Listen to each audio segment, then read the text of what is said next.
In our previous videos, we understood what proportion and continued proportion mean. Let's look at a couple of problems to understand the concepts better. Here's a simple one. Find B if 12, B, 40 and 120 are in proportion. These kind of problems are very common. Don't get confused when you see a variable. We are given that 4 terms are in proportion. Proportion basically means equal ratios. So this by this will equal this by this. We can say that 12 by B is equal to 40 by 120.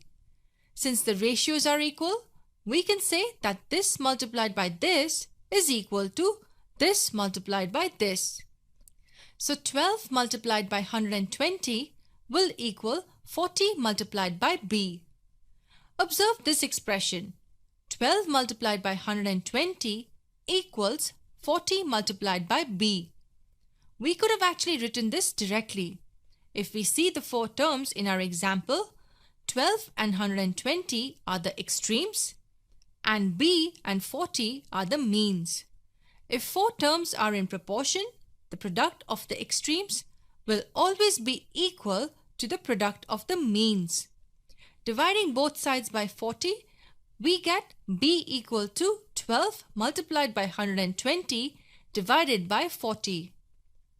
40 multiplied by 3 equals 120 and 12 multiplied by 3 equals 36. Hence, we get the value of B as 36. What does this value tell us?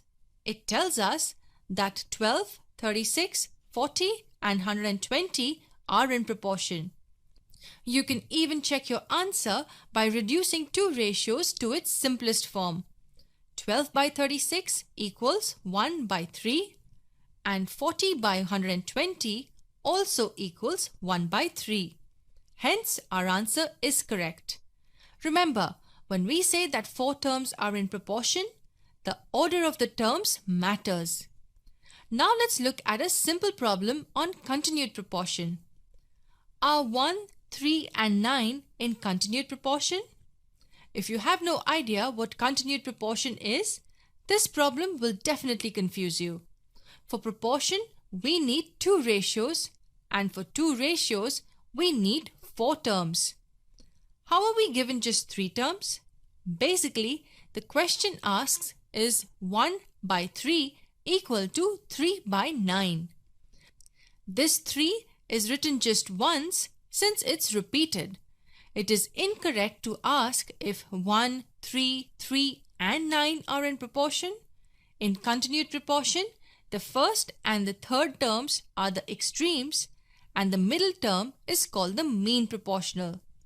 And the product of the extremes is equal to the square of the mean proportional. So to know if the 3 terms are in continued proportion, we find the product of the extremes and the mean proportional square. If they are equal, then we can say that the 3 terms are in continued proportion.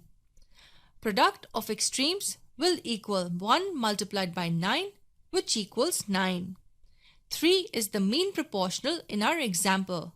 Hence, mean proportional squared will equal 3 squared, which is also equal to 9.